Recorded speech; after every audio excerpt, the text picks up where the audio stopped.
Hello, I'm Dr. Vrishali Kirit Khadke. I'm a lung specialist and interventional pulmonologist with Pune Hospital and Research Center in Pune. What are the different types of coughs is a commonly question which comes to everyone's mind. So your cough can be just dry, that is you keep on coughing, but nothing really comes out. You feel there's something stuck in the throat, or sometimes you have no such feeling. It's just an irritation and you start coughing. And this dry cough is pretty common and more irritating than the other cough. And the other cough is the cough where you have a lot of sputum production, माने जिस खांसी में काफ़ी बलगम आता है. सो बलगम वाली जो खांसी है वो जनरली आपके छोटी जो सांस नलियाँ है, मतलब ये आपका स्वर यंत्र है, उसके नीचे से लेके आपके फेफड़े तक कोई भी चीज़ से आपको बलगम वाली खांसी आ सकती है. जबकि आपकी जो सूखी खांसी है वो ये स्वर यंत्र के ऊपर से आपके नाक से लेके स्वर यंत्र तक और आपके फेफड़े के ऊपर जो कवरिंग है जिसे प्लूरा बोलते हैं, उसकी कोई बीमारी होगी तो उसकी वजह से आपको सूखी खांसी आ सकती है.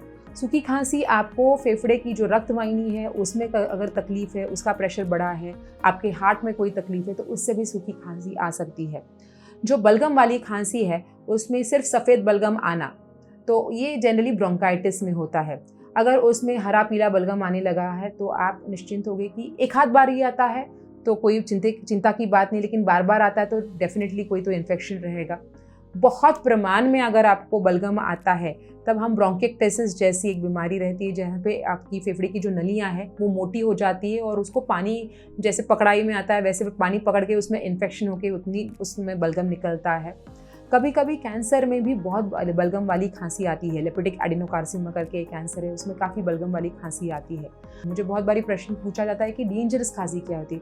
सो डेंजरस से ज़्यादा ये खांसी जहाँ पे आपको तुरंत हेल्प लेनी है, तुरंत आपको कंसल्टेशन लेना है, वो है जब आपके खांसी में या बलगम में आपको खून गिर रहा है. क्योंकि जैसे मैंने अभी बोला कि लंग कैंसर, ट्यूबरकुलोसिस, डायबिटिक लोगों में फंगल इन्फेक्शंस या पुराना कभी टीबी होके गया है, वहाँ पे जो फेफड़ा सिकुड़ गया है उसमें एक रक्तवाहिनी मोटी होके वो फूटनी है. This is a medical emergency. एक उसको आपको रोकना है. कभी कभी पेशेंट को आधे से 1.5 लीटर तक का खून निकल जाता है और निकलने से ज़्यादा वही वो उसके फेफड़े में वापस चला जाके उसको जैसे एस्फिक्सिएशन या वो सांस नहीं ले पाता. So this is an emergency और इसके लिए आपको तुरंत हॉस्पिटल में जाना चाहिए. दूसरी डेंजरस खांसी कौन सी होती है कि खांसी के साथ अगर आपको छाती में दर्द होने लगा, अभी आप ठीक थे और अभी खांसी आने लगी और अचानक से छाती में दर्द उठा, तो एक आशंका ऐसी है कि आपका वहाँ पे फेफड़े में पंक्चर हुआ है, फेफड़ा फूट गया है. इसको बोलते हैं न्यूमोथोरैक्स.